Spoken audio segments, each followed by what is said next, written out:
ఈ వారం వార్తలకి స్వాగతం. నేను సంధ్య. ముందుగా ముఖ్యాంశాలు. బాలాపూర్లో వృద్ధాశ్రమాన్ని ప్రారంభించిన ఎమ్మెల్యే సబితా ఇంద్రారెడ్డి మానవతా దృక్పథంతో సేవలు అందించాలంటూ సూచన.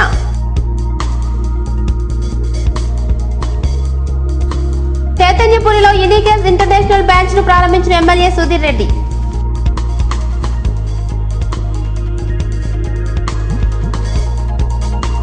నగదు బదిలీ విధానం రద్దు చేసి సబ్సిడీని పునరుద్ధరించాలంటూ ఆందోళనకు దిగిన గ్రేటర్ బీజేపీ కార్యకర్తలు.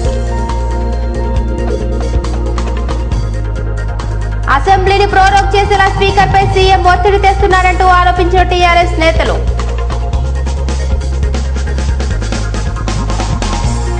రచ్చబండలో అధికారులపై మండిపడ్డ సికింద్రాబాద్ ఎమ్మెల్యే జయసుధ. ఒక చిన్నారి దీనస్థితిని చూసి సహాయం అందించాల్సిందిగా అధికారులను ఆదేశించిన ఎమ్మెల్యే.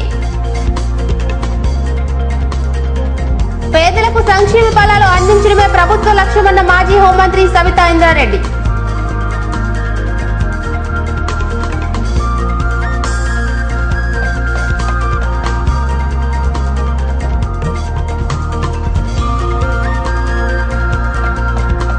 వివరాలకు వెళ్తే ఆంక్షలు లేని హైదరాబాద్ తో కూడిన సంపూర్ణ తెలంగాణ తప్ప ఇంకో ప్రతిపాదన ఒప్పుకోమని తెలంగాణ రాజకీయ జేఏసీ చైర్మన్ కోదండరాం అన్నారు. బాలాపూర్లో విలేకరుల సమావేశంలో మాట్లాడిన కోదండరాం భద్రాచలం తెలంగాణ అంతర్భాగమని స్పష్టం చేశారు. రాజ్యాంగం విధించిన నియమాలకు లోబడి రాష్ట్ర విభజన చేపట్టాలని కోదండరాం డిమాండ్ చేశారు. జిల్లాలతో కూడిన తెలంగాణ ఈ సంపూర్ణ తెలంగాణ సిద్ధించేంత వరకు కూడా మా ప్రయత్నం, మా పోరాటం ముందుంటుంది. వాళ్ళందుకనే కేంద్ర ప్రభుత్వం ఏంటంటే ఈ సంపూర్ణ తెలంగాణని ఇవ్వండి, హైదరాబాద్పై ఎటువంటి ఆంక్షలు విధించారు.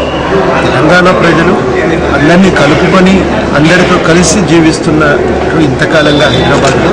రేపు భవిష్యత్తులో కూడా ఈ కలిసిమెలిసి బతికే సంస్కృతి కొనసాగుతుంది. ఎవరికీ ఎటువంటి ఇబ్బంది రాదు. లేనిపోని అనుమానాలు పెట్టుకొని తెలంగాణ సమాజాన్ని అవమానపరిచేటువంటి విధంగా ఆంక్షలు విధించి హైదరాబాద్పై తెలంగాణ ప్రభుత్వానికి, రాష్ట్రానికి దక్కవలసినటువంటి అధికారాలను కుదిస్తే అది అనవసరమైనటువంటి చిక్కులను తీసుకొస్తుంది. కాబట్టి మేము కోరేది భారత రాజ్యాంగం ప్రకారం ఫెడరల్ స్ఫూర్తిని అనుసరించి ఇదివరకు ఎట్లా రాష్ట్రాలను ఏర్పాటు చేసిండ్రో రేపు తెలంగాణను కూడా అదేవిధంగా సంపూర్ణ అధికారాలతో నిండుగా ఎదిగే విధంగా పూర్తి సంపూర్ణ తెలంగాణను ఏర్పాటు చేయవలసిందిగా కోరుతున్నాను. సమాజంలో పిల్లల ఆదరణకు నోచుకొని వయోవృద్ధులైన తల్లిదండ్రుల ఆశ్రయం కల్పించే వృద్ధాశ్రమాలు ధనార్జనే ధ్యేయంగా కాకుండా మానవతా దృక్పథంతో సేవ చేయాలని తెలంగాణ రాజకీయ జేఏసీ చైర్మన్ కోదండరాం మరియు ఎమ్మెల్యే సబితా ఇంద్రారెడ్డి పిలుపునిచ్చారు. ఆర్సీ రోడ్లో నూతనంగా నెలకొల్పిన పీపీ రెడ్డి వృద్ధాశ్రమాన్ని వారు ప్రారంభించారు. ఈ కార్యక్రమంలో పలువురు నేతలు పాల్గొన్నారు. మనశ్శాంతి కావాలని కోరుకుంటున్న వాళ్ళందరికీ ఈ హోమ్ అలాంటిది ఇవ్వాలని కోరుకుంటున్నాను. తెలంగాణ ప్రజల ఆకాంక్ష 60 సంవత్సరాల నుండి ఉన్న ఆకాంక్ష నెరవేర్చినందుకు సోనియా గాంధీ గారికి ధన్యవాదాలు. అదేవిధంగా 10 జిల్లాలతో కూడిన తెలంగాణ హైదరాబాద్తో పాటు ఇవ్వాలనే తెలంగాణ ప్రజల ఆకాంక్ష. హైదరాబాద్ మీద ఎలాంటి ఆంక్షలు లేకుండా ఇస్తారనే నమ్మకం ఉంది. అలా ఇవ్వాలని డిమాండ్ చేస్తాను. నా యొక్క ఆశయము వృద్ధాశ్రమాన్ని పెట్టి పెద్దల పట్ల ఒక సేవ, ప్రేమ, పెద్దల పట్ల ఈ రోజుల్లో ప్రేమ కరువైన పరిస్థితులలో ఈ మంచి వృద్ధాశ్రమము స్థాపించి వాళ్ళ కష్ట సుఖాలలో పాలించుకోవాలని లాస్ట్ మూమెంట్లో వాళ్ళ యొక్క వృద్ధాప్యంలో పిల్లలు కానీ వీళ్ళు కానీ వాళ్ళను వేరు చేస్తున్న సమయంలో వాళ్ళకు ఒక ఆసరా కింద నా వంతు కృషిగా సమాజంలో నా వంతు కృషిగా ఈ ఆదరణకు లోనవుతున్నటువంటి వృద్ధులకు సేవ చేయాలన్న భావనతోని ఈ వృద్ధాశ్రమాన్ని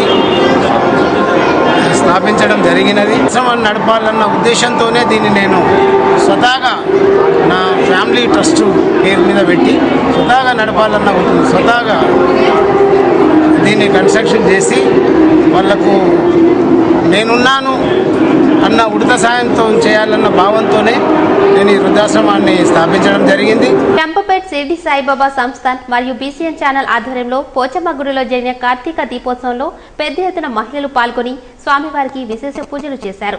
బీసీఎన్ ఛానల్ చైర్మన్ మిద్దెల జితేందర్ ఈ కార్యక్రమానికి అధ్యక్షత వహించారు.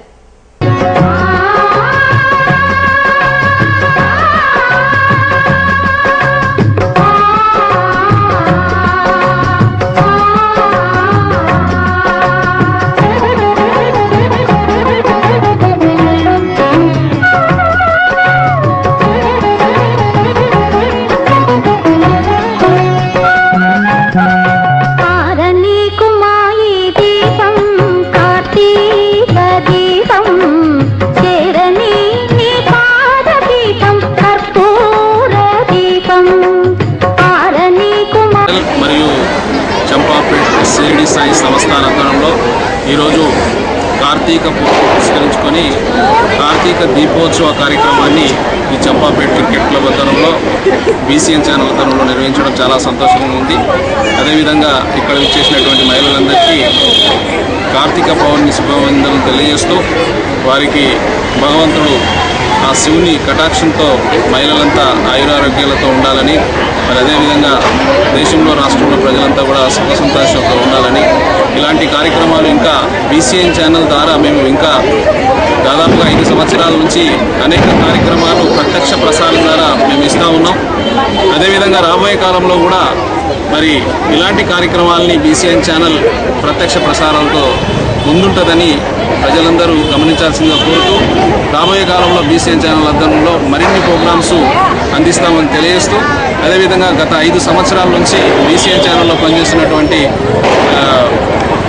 టెక్నీషియన్స్కు, మరి అక్కడ ఉన్న పనిచేస్తున్నటువంటి అందరికీ రిపోర్టర్స్కు వారందరికీ కూడా అభినందనలు తెలియజేస్తూ ఈ చక్కటి కార్యక్రమాన్ని మొదటి నుంచి కూడా కర్మన్ఘట్ హనుమాన్ టెంపుల్ దేవస్థానం నుండి, అదేవిధంగా ఇప్పుడు ఇక్కడ ఉన్నటువంటి ఈ చంపాపేట గ్రౌండ్ నుంచి కూడా ప్రత్యక్ష ప్రసారంలో పనిచేస్తున్నటువంటి టెక్నీషియన్లందరినీ అభినందనలు తెలియజేస్తూ రాబోయే కాలంలో ఈ బీసీఎన్ ఛానల్ని అత్యున్నతమైన స్థానానికి తీసుకెళ్లాల్సిన కృషి ఈ ప్రతి టెక్నీషియన్ పై ఉందని తెలియజేస్తూ, మరి ఈ కార్యక్రమాన్ని చక్కగా నిర్వహించినటువంటి మాకు కోఆపరేట్ చేసినటువంటి భాస్కర్ రెడ్డి గారు కానీ, అదేవిధంగా షిరిడి సాయి సంస్థాన పనిచేస్తున్నటువంటి అనంతలక్ష్మి గారు కూడా చక్కగా మరి కోఆపరేట్ చేస్తున్నారు. మరి దానికి వారిని కూడా అభినందిస్తూ రాబోయే కాలంలో ఈ ఛానల్ ద్వారా, ఈ సంస్థ ద్వారా మరి వీళ్ళందరి ద్వారా మరి వారికి ఇంకా చక్కటి కార్యక్రమాలు మేము ముందుకు తీసుకుపోయి ఇక్కడ ఉన్నటువంటి చంపాపేట పరిసరాలలో ఒక చక్కటి ఏ కార్యక్రమాలైనా కూడా మేము ముందుండి చక్కటి కార్యక్రమాలు చేస్తామని